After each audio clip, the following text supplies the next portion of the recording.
예, 오늘 부활의 아침 참 잘 오셨습니다. 우리 서로 축복하며 인사하실까요? 이렇게 인사하시죠. 예수님 부활하셨습니다. 예수님 부활하셨습니다. 예수님 부활하셨습니다. 네, 예수님 부활하셨습니다. 오늘 귀한 예배 시간에 나오신 모든 죄종들에게 부활 예수님의 넘치는 은혜와 평강이 가득하기를 주의 이름으로 축원합니다. 코카콜라 아시죠? 코카콜라가 중국에 소개된 것이 1927년 상하이였다고 합니다. 코카콜라 제품 이름을 어떻게 지어야 할까 고민을 했겠죠. 그 이름을 과과습납 이렇게 지었다고 해요.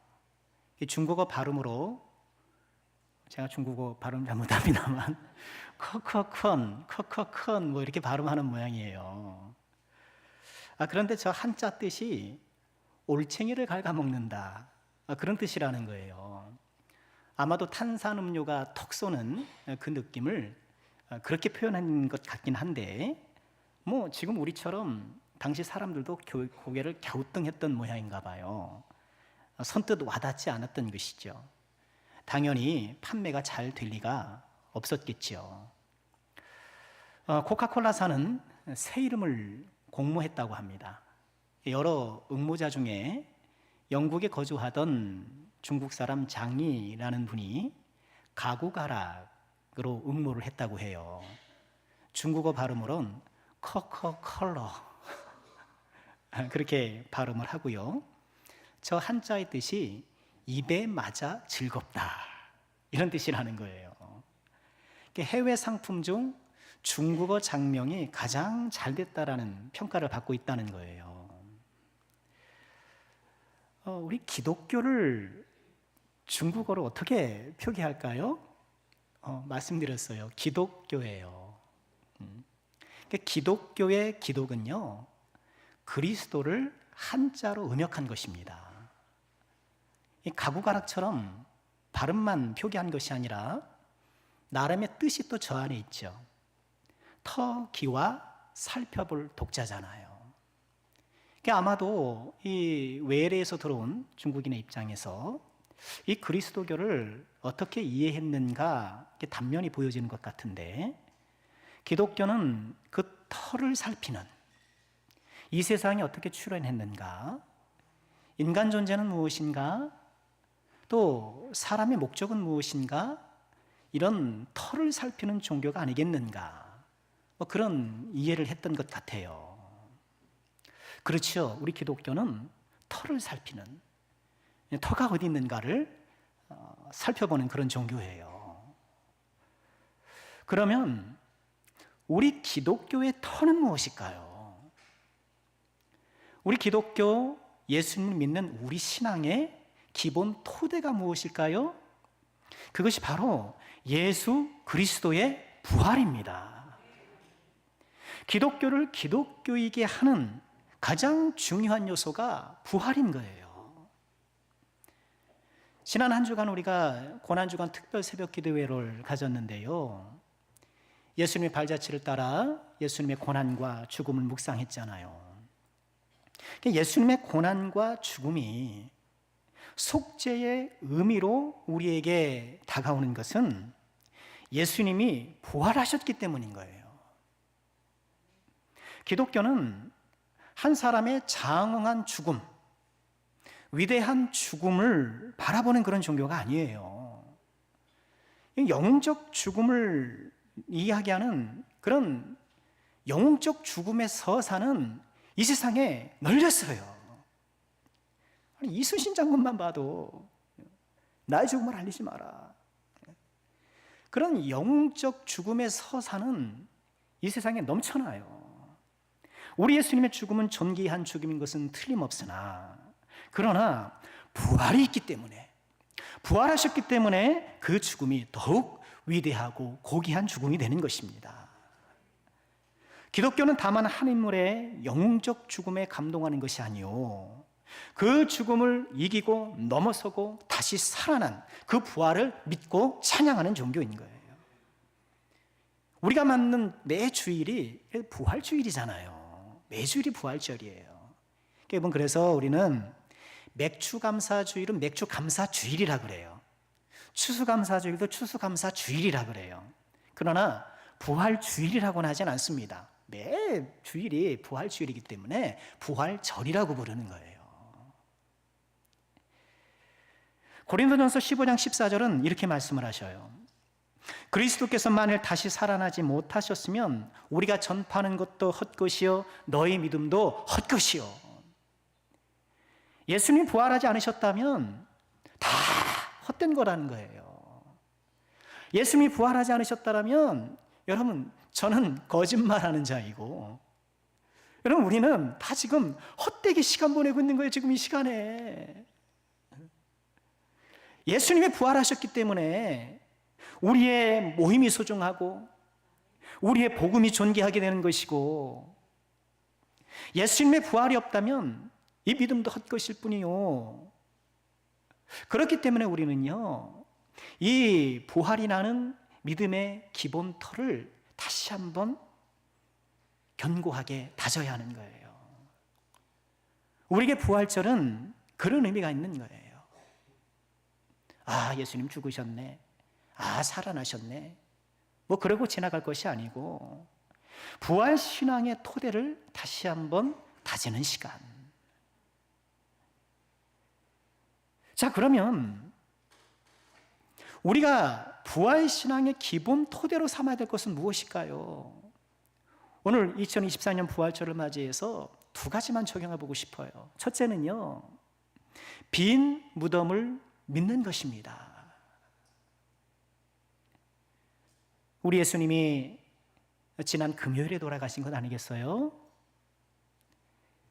목요일 밤에 붙잡히신 예수님께서 금요일 오전 9시부터 시작된 그 십자가 처형, 그리고 오후 3시 넘으셔서 돌아가셨는데, 붙잡히시고 돌아가시기까지 뭐 12시간도 안 됐어요.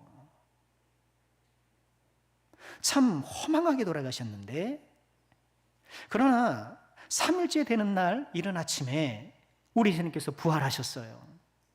우리가 그 부활의 목격자들을 잘 알고 있지 않습니까? 막달라 마리아를 비롯한 몇몇 여제자들이 예수님의 시신에 향유를 바르기 위해서 무덤을 찾아가잖아요. 찾아가면서 어떤 걱정을 합니까? 아이고, 무덤 앞에 큰 돌을 막아놨는데 누가 그걸 굴러줄까? 우선 가보자. 그런 마음으로 갔더랬죠. 그런데 무덤에 도착하니 이미 무덤에 돌이 굴러 떨어져 있고 무덤이 비어 있었잖아요. 깜짝 놀란 여인들은 예수님의 시신이 사라졌다. 달려가서 제자들에게 말하잖아요. 우리가 읽은 본문 앞단락이 그 내용이에요. 예수님의 제자 중에 베드로와 또 한 사람 요한일 텐데요, 막 달려가 보는 거야. 달려가지 않겠습니까? 여러분, 어제 내가 아버지 장사 지내는데 묘가 파헤쳐졌다고 생각해 보세요. 가만히 있겠습니까? 막 달려갔죠. 무덤에 도착하니 여인들이 말한 것처럼 무덤이 비어 있었어요. 복음서에서 말씀하는 이 부활의 소식은요, 항상 무덤이 비어 있다라는 사실에서부터 시작돼요. 부활의 소식을 전한 천사들은 무덤이 비었다라는 것을 강조하고 또 주목시켜요. 마태복음 28장 6절에 보면 천사가 그렇게 말하죠. 그가 여기 계시지 않고 그가 말씀하시던 대로 살아나셨느니라. 와서 그가 누우셨던 곳을 보라.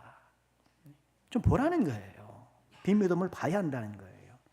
그냥 말해도 되지 않겠습니까? 빈 무덤을 보라는 거예요. 오늘 본문 12절에도 마찬가지죠. 막달라 마리아가 지금 예수님 시신 없어져가지고 이거 어떡하냐 하면서 울고 무덤 안을 살펴보니까 흰 옷 입은 두 천사가 있더라. 예수의 시체에 누웠던 곳에 하나는 머리편에 하나는 발편에, 굉장히 자세하게 묘사하잖아요. 하나는 머리편에 하나는 발편에. 여러분, 이렇게 한 게 뭡니까? 마치 그 사이에 자 여기를 보라는 듯이 또 보라고 말했겠죠. 부활 시간처럼 무덤이 비었다는 사실을 받아들이는 것에서도 시작되는 거예요. 다시 말해 부활의 역사성, 부활이 실제로 일어났다는 것을 믿는 것에서부터 시작하는 거예요. 그럼 부활은 비유가 아니잖아요.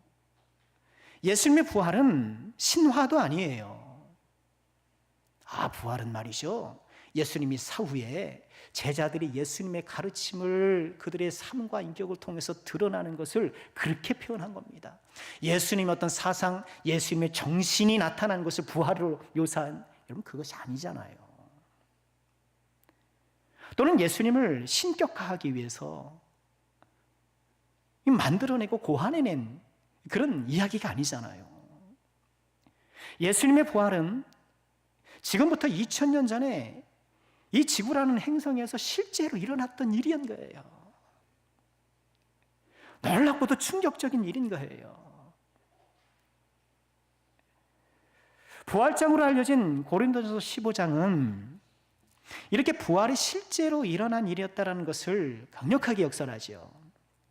우리 잠시 그 고린도전서를 보실까요? 우선 당시 부활하신 예수님을 목격했다라는 증언자들이 참 많았었어요. 4절 말씀 보면 15장 4절인데요. 장사 지낸 바 되셨다가 성경대로 사흘 만에 다시 살아나사 게바에게 보이시고, 베드로잖아요. 후에 12제자에게와 그 후에 500여 형제에게 일시에 보이셨다. 어떤 모임인지 모르겠으나 500여 형제들에게 단체로 본 거예요. 그 중에 지금까지 대다수는 살아있고 고린도전서가 기록될 그 시점에 그들 중에 상당수가 살아있었다는 거예요.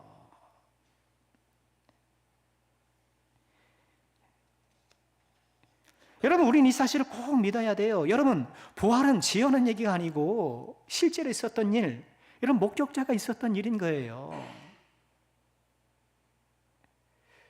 나아가 이 예수님의 부활은 단지 예수님 개인의 부활만이 아니라 예수님을 믿고 예수님 안에 있는 모든 사람들의 부활의 첫 열매. 오늘 예배 전에 인용했던 그 찬양시도 그랬고, 우리 교동문도 그랬고, 잠자는 자들의 첫 열매가 되셨다. 여러분, 첫 열매가 일어나면, 이 열매가 맺히면 그 다음에도 열매가 맺힐 걸 다 기대하고 당연히 여기는 것 아니겠습니까? 예수님의 부활은 장차 주님 오실 날 모든 성도들의 부활의 전주곡이었다는 거예요. 또한 고린도전서는요, 이 예수님의 부활이 육체적인 부활이라고 우리에게 말씀해요.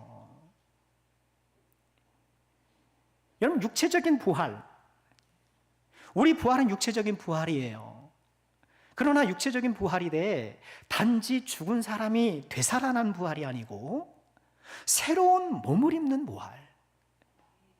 여기서 나사로 죽었다 살아났잖아요. 그러니까 부활은 죽었다 살아나는 것 이상이에요. 예수님께서 죽은 나사로를 살리셔서 어떤 부활의 어떤 믿음을 그들에게 일으키셨잖아요. 단지 죽었던 사람이 되살아나서 그 이전의 몸이 다시 생기를 받는 것이 아니고 새로운 몸을 입는 거예요.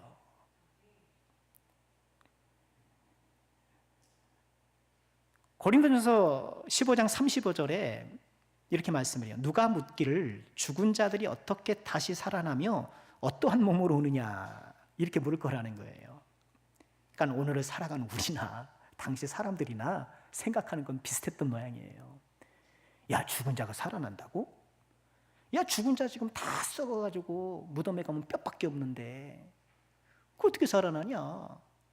그 사람은 몸은 뭔데? 이렇게 묻는다는 거예요. 성경이 어떻게 대답하나요? 36절에 보면 어리석은 자요, 내가 씨 뿌리는 씨가 죽지 않으면 살아나지 못하겠고, 씨에 대한 비유로 알기 쉽게 설명해요. 내가 뿌리는 것은 장래 형체를 뿌리는 것이 아니로 다만 밀이나 다른 것의 알맹이 뿐이다. 여러분, 씨는 그렇잖아요. 이제 씨앗을 뿌릴 계절이 됐지 않습니까? 여러분, 내가 물을 수확하려면 여러분 물을 갖다 심는 게 아니잖아요. 그 덩어리 물을 심나요? 아니, 무씨를 심을 것 아닙니까? 아니, 형체는 씨인데 그게 땅속에 들어가니까 어때요? 그 형체와는 다른 새로운 형체가 나타나는 거예요. 근데 그 새로운 형체는 어디서 나왔어요? 씨에서 나왔잖아요. 이처럼 씨앗이 심겨져서 나중에 전혀 다른 형체로 나타나지만 그 씨앗과 새로 나타나는 형체 가운데 긴밀한 연관관계가 있는 것처럼 우리 부활의 몸도 그렇다는 거예요. 39절에 보면 육체는 다 같은 육체가 아니다. 하나는 사람의 육체요, 하나는 짐승의 육체요, 새의 육체요, 물고기의 육체다. 여러분 그렇지 않습니까? 육체가 다 같은 육체가 아니에요. 다 달라요. 육체긴 하지만 다 달라요. 짐승의 육체가 다르잖아요. 일전에 어떤 장로님께서 식사 중에 그런 말씀을 하셨어요. 그때 오리고기를 먹고 있었나? 그런데 아니 어떻게 고기가 맛이 다 다르냐는 거예요. 닭고기의 맛이 다르고 돼지고기의 맛이 다르고 소고기의 맛이 달라요. 똑같아요, 여러분? 다 다르잖아요. 아니 육체인데 다 달라요. 좀 희한하죠. 여러분, 돼지를 소사료 먹여서 키운다고 해서 소고기 맛이 나겠습니까? 그럼 얼마나 좋겠어요. 근데 그렇지가 않잖아요. 육체가 다르다는 거예요. 그런 것처럼 같은 육체라도 사람, 짐승, 새, 물고기가 각각 다른 것처럼 40절 말씀 보면 하늘에 속한 형체도 있고 어떤 하늘의 본질, 영적인 본질에 속한 형체도 있고 땅의 본질에 속한 형체도 있다라는 거예요. 같은 육체지만 하늘에 속한 것의 영광이 따로 있고 땅에 속한 것의 영광이 따로 있더라는 거예요.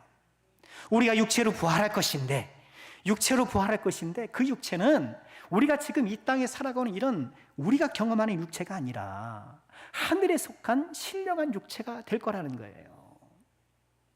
41절에 보면 해의 영광이 다르고 달의 영광이 다르고, 여기서 영광이라는 것은 그 존재의 어떤 본질적 부분을 이야기하는 것 같아요.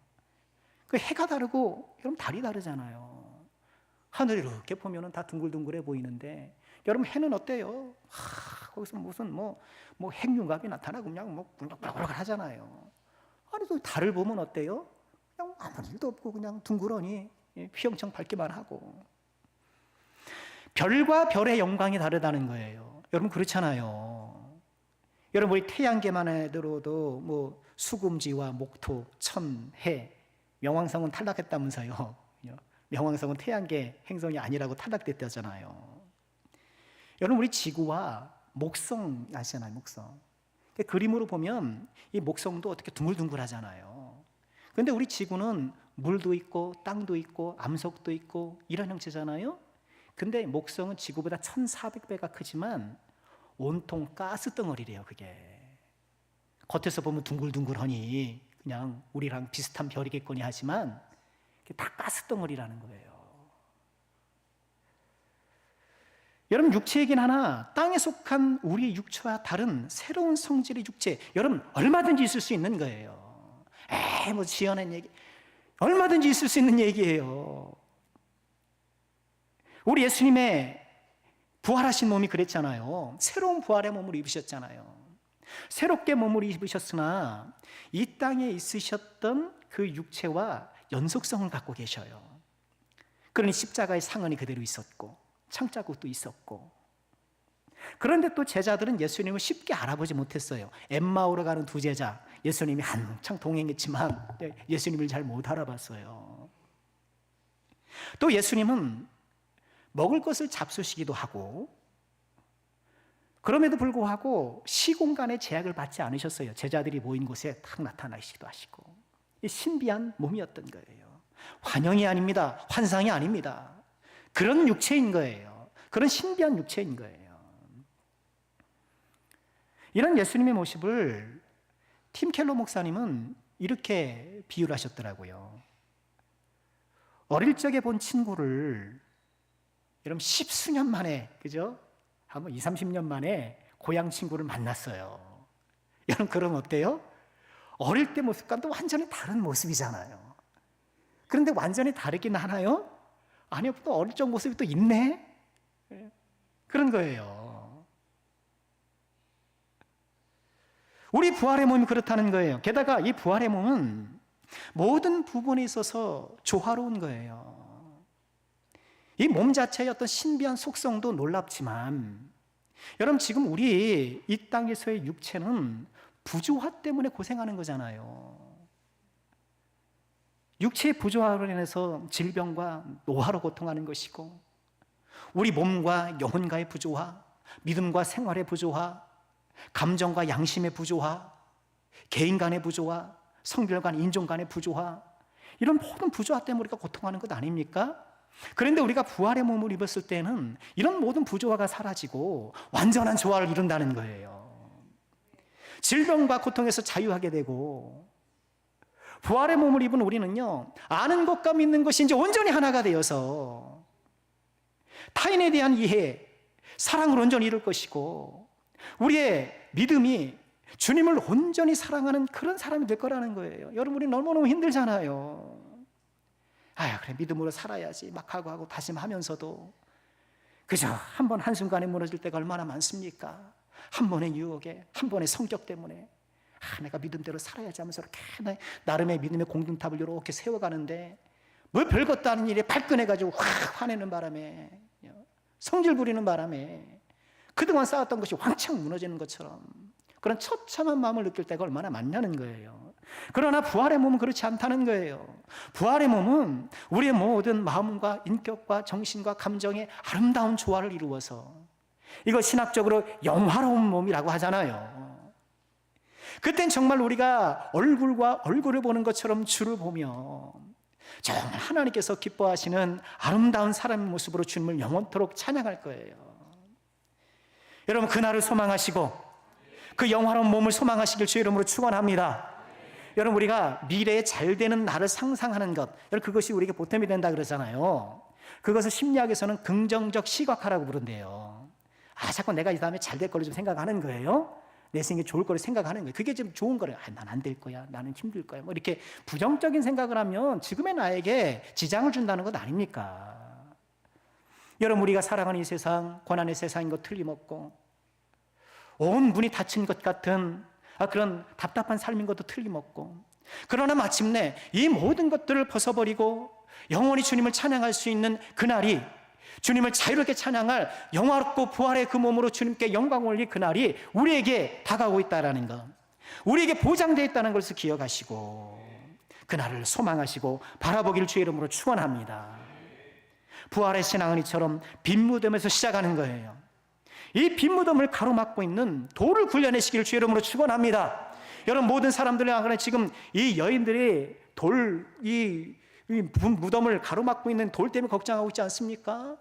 빈 무덤을 가로막는 온갖 돌들이 있잖아요. 불신의 돌이 있고 의심의 돌이 있고 자기 지식과 경험의 돌들이 다 자리 잡고 있어서 빈 무덤을 보지 못하게 하는데, 하나님께서 천사를 통해서 이 무덤을 가로막고 있는 돌을 굴려내신 것처럼 모든 불신의 돌이 물러가고 의심의 돌이 사라지고, 그래서 빈 무덤을 바라보고 예수님의 육체적 부활을 굳건히 믿고 나 또한 그 부활을 입게 될 것을 소망하며 나아가는 우리 모두가 되기를 주의 이름으로 축원합니다. 우리가 토대를 삼아야 될 부활신앙 두 번째는요, 예수님을 만나는 거예요. 이게 중요합니다. 부활신앙은 빈 무덤을 인정하고 받아들이는 것을 시작하지만 시작이에요. 더 중요한 것은 그 부활하신 주님을 만나야 해요.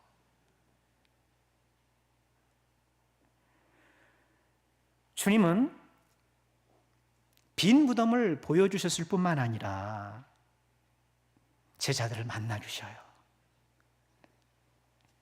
부활하신 예수님이 부지런히 이 사람 저 사람 찾아가셔요. 말씀드린 것처럼 엠마오로 내려가던 두 제자, 그들의 마음이 어떻겠습니까? 그 발걸음이 어떻겠습니까? 내가 믿고 섬겼던 예수님이 하루아침에 십자가에서 돌아가셨단 말이죠. 처참한 마음으로, 원인 모를 패배감으로 터벅터벅 걸음을 걷고 있지 않았겠습니까? 예수님 그들을 찾아가시는 거예요.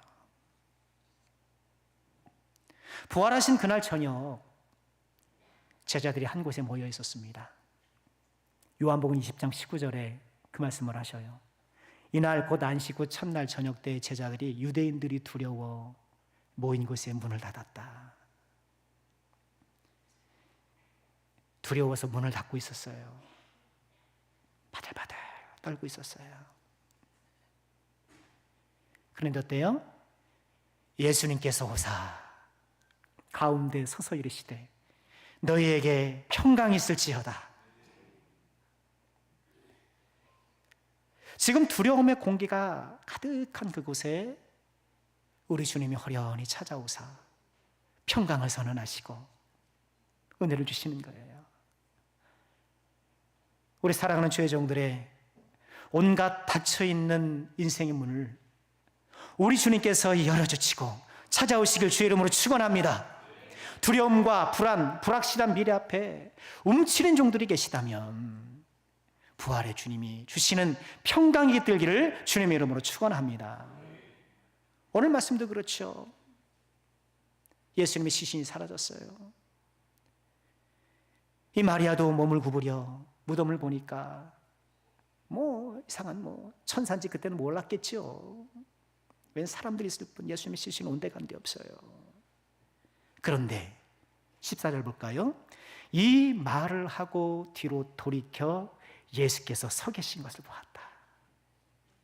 지금 무덤을 바라보며 예수님 어디 가셨나? 그렇게 슬퍼하고 있는 마리아 뒤에 누가 계셨어요? 예수님이 서 계셨던 거예요. 그런데 마리아가 예수님인 줄 알지 못했어요. 예수님께서 먼저 말씀하셔요. 예수께서 이르시되 여자여 어찌하여 울며 누구를 찾느냐. 여러분, 우리 성경 번역은 어찌하여 울며 이렇게 연속적으로 번역을 해서 울면서 찾는다 이렇게 생각하기 쉽잖아요. 근데 원문은 두 문장이에요. 어찌하여 우느냐, 누구를 찾느냐. 여러분, 예수님은 마리아를 보면서 왜 우니? 예수님의 첫 관심사가 울고 있는 마리아예요. 예수님은 지금 당신이 부활했던 것도 알려줘야 되고 또 부활한 이 소식을 다른 사람에게 알리라고 또 명령도 해야 되는데 지금 마리아를 처음 만난 예수님의 우선 관심사는 울고 있는 마리아더라는 거예요. 너 왜 우니? 왜 이렇게 근심하니? 왜 이렇게 불안해하니? 마리아를 먼저 보시는 주님, 여러분 주님은 항상 우리가 먼저예요.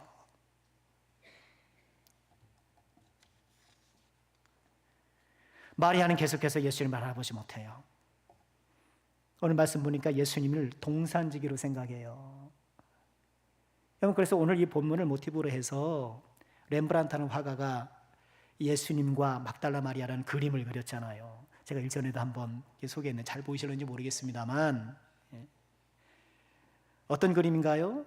지금 부활하신 예수님이 나타나셨는데 잘 보이시는지 모르겠습니다만 밀짚 모자 같은 것을 쓰시고 손에는요 뭐가 있을까요? 삽이 있어요. 지금 마리아가 예수님을 동산지기로 오해한 것을 이렇게 반영한 그림이에요. 여러분 잘 안 보이시죠? 빠르면 다음 주부터는 선명하게 보실 수 있습니다. 기대하시길 바랍니다. 예. 여러분, 마리아가 예수님을 알아보지 못한 이유가 뭘까요? 지금 빈 무덤을 발견하면서 마리아는 이 예수님 시신 누가 가져갔다, 이 생각을 탁 하게 된 거예요. 예수님 시체가 도둑 맞았거나 지금 누가 가져갔다라고 딱 생각하니까 그 생각이 딱 자리 잡는 순간 예수님이 보이지 않는 거예요. 여러분, 어떤 생각이 우리의 인식을 선점하면 다른 것이 들어오기 힘들어요. 이런 걸 초두 효과라 그러거든요. 처음에 들어온 지식이 내 안에 딱 자리 잡으면 다른 정보가 들어오기 힘들어요. 누군가에 대해서 부정적인 인식을 가지면 첫인상이 중요하다 그러잖아요. 첫인상이 안 좋으면요, 그거를 극복하기가 참 어려워요. 어디 가도 첫인상을 잘 보이셔야 돼요. 가짜뉴스가 그런 거 노리는 거잖아요. 가짜뉴스가 가짜뉴스로 사람들에게 다 뿌리는 거예요. 그럼 그거를 딱 맘에 딱 들이면은요, 다른 게 안 들어오는 거예요. 이런 내 머리를 선점하는, 내 인식 체계를 선점하고 있는 정보를 바꾸려면은요, 그 반대되는 정보를 200개 이상을 접해야 된대요. 힘들다는 얘기죠. 자, 마리아는 지금 바로 옆에 주님이 계셨지만 지금 예수님의 시체를 누가 가져갔다는 그 생각이 딱 사라져버렸기 때문에 다른 것이 지금 마리아의 마음과 생각을 선점하기 때문에 예수님을 바라보지 못했던 거예요. 지금 예수님을 바라보지 못하도록 지금 내 마음을 선점하고 있는 것이 무엇인가? 바울 사도도 그랬잖아요. 바리새적 율법주의에 완전히 사로잡혀가지고 예수님을 알아보지 못했던 거예요. 아, 저 나사렛 출신의 이단, 저 예수를 믿는 사람들 박멸해야 될 벌레들, 내 청춘의 사명을 내가 깨달았어. 저 예수 믿는 것들 내가 다 잡아서 죽여야지. 그것을 하나님 주신 사명으로 인식하고 그것을 위해서 청순을 불사하기로 다짐했던 사람 아닙니까? 그랬던 바울이 담색 도상에서 주님을 만났고, 주님을 만나면서 그가 회심할 때 눈에서 비늘같이 떨어졌다, 눈에서 비늘이 떨어졌다는 것 아닙니까? 여러분, 부활하신 주님은 지금 내 옆에, 내 뒤에 나와 함께 하셔요. 우리가 마음을 열고 우리의 마음을 선점하고 있는 것들을 내어드리고 우리 눈을 가리고 있는 비늘들을 좀 벗어버리고 이제 주님을 바라보고 주님을 모셔드려야 하는 것, 우리 예수님께서 이 마리아에 선점되어 있고 또 마리아의 눈을 가리고 있던 것들을 부셔내시는 거예요. 16절 보실까요? 예수께서 마리아야 하시거늘, 예수님께서 마리아야라고 예수님께서 그의 이름을 불러주시고 예수님께서 다정하게 마리아에게 다가오실 때에 마리아가 돌이켜 히브리 말로 라보니, 오 주여, 오 선생님이여, 이제 주님을 보게 된 거예요. 우리 주님이 내 옆에 계심에도 불구하고 알아보지 못하도록 내 마음을 선점하고 있는 것은 무엇입니까? 내 눈을 가리고 있는 비늘은 무엇입니까? 우리의 죄와 나의 경험같이 입각한 그런 냉소적인 생각들, 화석화된 신앙 습관들, 주님보다 더 중요하게 여겼던 어떤 일들, 우린 다시 한번 부활절을 맞이하여서 내 마음을 선점하고 눈을 가리는 것들을 좀 내어버리고 나의 이름을 따뜻하게 불러주시는 그 주님을 바라보고, 주여 다시 한번 내 마음에 와주세요. 내 마음에 와주세요. 요한계시록 말씀에 우리 주님께서 문 밖에 서서 문을 두드리고 계신다, 문을 두드리고 계신다 하지 않습니까? 부활의 주님께서 다시 한번 우리의 마음의 문을 두드리실 때, 우리 인생의 문을 두드리실 때, 주여 어서 오십시오. 주님 누추하지만 제 마음에 와주세요. 주님 부족하지만 제 삶의 주인이 되어주세요. 부활의 주님께서 펼쳐나가시는 놀라운 인생의 축복을 누리게 되실 것입니다. 말씀을 마치고자 합니다. 예수님의 부활은 장차 우리 모두의 부활의 신호탄입니다. 또한 예수님의 부활은 지금 우리를 부활 신앙으로 초대합니다. 빈무덤을 확인하시고 예수님의 부활을 확고히 붙잡으시길 주의 이름으로 축원합니다. 지금도 여전히 나를 찾아와 내 마음의 문을 두드리시는 부활하신 예수님을 만나시길 바랍니다. 내 마음을 선점하고 있는 것들, 내 눈을 가리고 있는 것들을 주님의 성령의 능력으로 내려놓고 주님을 내 마음과 인생의 중심으로 모셔드려 부활의 주님과 함께 동행하여 부활의 그날까지 날마다 승리의 길을 걸어가는 우리 모두가 될 수 있기를 주님의 이름으로 축원합니다. 기도하겠습니다. 은혜로우신 여호와 아버지 하나님, 감사합니다. 하나님의 아들 독생자의 부활로 말미암아 저희들에게 참 소망을 주시니 감사합니다. 죄악 가득한 세상, 고통 가득한 세상, 그러나 마침내 우리가 주님처럼 부활하여 영광의 그날을 누릴 때가 약속되어 있는 줄 믿사오니 주여, 그날이 오기까지 부활의 신앙으로 믿음의 한계를 걷는 우리 모두가 되게 하여 주옵소서. 빈 무덤을 우리가 확신하며 또한 주님처럼 우리가 부활하여 하나님 영광의 삶을 살아갈 수 있도록 우리 마음을 선점하고 우리 눈을 가리는 모든 것들을 쫓아내고 우리 주님과 동행하는 주의 종들이 되게 하여 주시옵소서. 늘 그래야 된다고 생각은 하지만 능력이 없습니다. 성령이여 우리를 도와주셔서 부활의 신앙으로 주님과 동행하는 주의 종들이 다 되게 하여 주옵소서. 예수님의 이름으로 기도하옵나이다. 아멘.